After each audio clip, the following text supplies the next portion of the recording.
Let's do it right now. Let's see who's not antisocial this morning. And the question is, who has been the Rockies' most impressive player so far?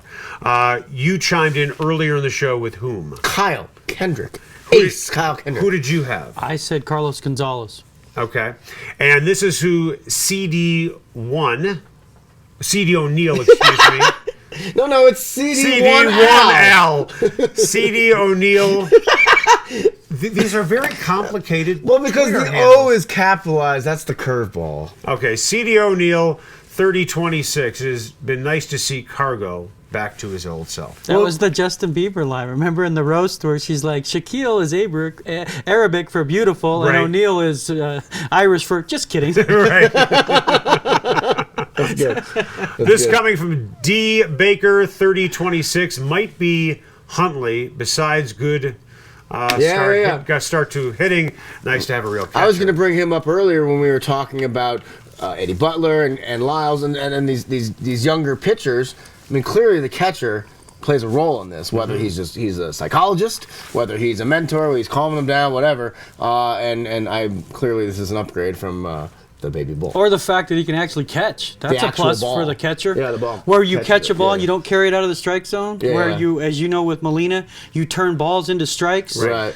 And it always fascinated me those last few years I was covering the Rockies. Worst pitching staff paired with the worst catcher. Right. And I would tell them, how do you expect young pitchers who are clearly in over their head to get any better with a catcher who's worse than them? Yeah, and I wrote about this the other day, Troy. I mean, the idea of strike stealing. I mean, Rosario last year gave away strikes. Like you said, the ball would be a strike, and it's like over here, and they call it a ball. I'm gonna split the difference between what you guys are saying. Okay. Nick Huntley is not a great defensive catcher. He's good. Yeah. Right. Serviceable. Let's not talk about him like he's some all-star behind the plate. No, he's not. He's good. Okay, good at best. Okay.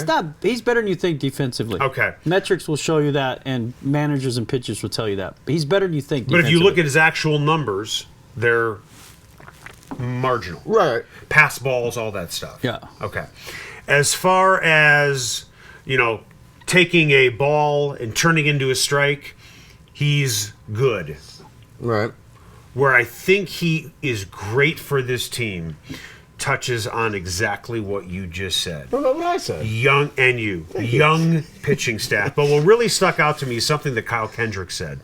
This was after the game on opening day, where he said, we all got together in the meeting. Essentially, Huntley took that meeting over, went through hitter by hitter by hitter, said we need to attack this guy this way, this way, this way. And when you have one guy running the meeting, and that is your catcher, he is your Bull Durham, for lack of a better phrase. Yeah.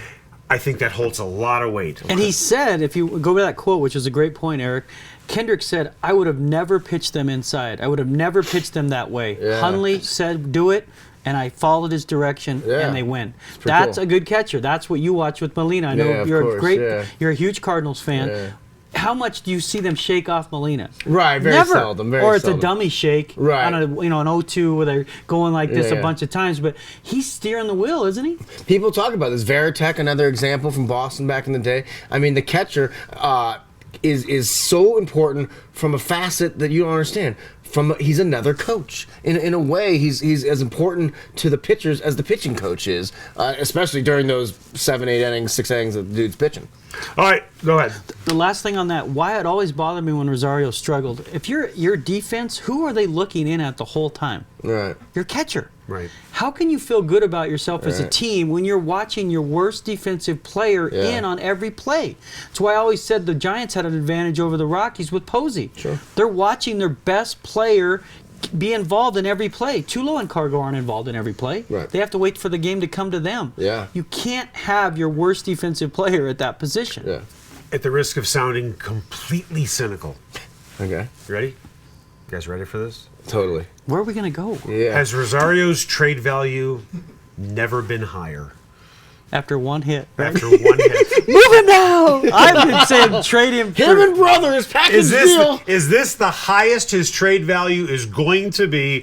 One hit, clutch situation, home run, get what you can. And he hasn't played first base yet. Yeah, so you don't know that he can't do that. Right, exactly. Actually, you joke, But it is. It Right. may not get higher unless he hits 8 home runs this month, which would be hard in limited at bats. But it's fascinating you said that because we all know how he's going to catch. Willian's Willian. He works hard. It's just not. He's not a great catcher. Right. But first base, if you put him there and he struggles and it affects Tulo and Arenado wanting to throw the ball, and one hop it because they don't. As soon as it hits the ground, I always tell people it's. The fielder gets the air, not the first baseman. Right. So because it's no longer a routine play. So if Tulo does one of his jump throws and it's a scoop, they would do it with Helton and Marneau because they're not going to get an error. It's either going to be a hit or it's going to be the great highlight. But anyway, that's fascinating, Eric. I love where you're going with that. Thank you. Thank you.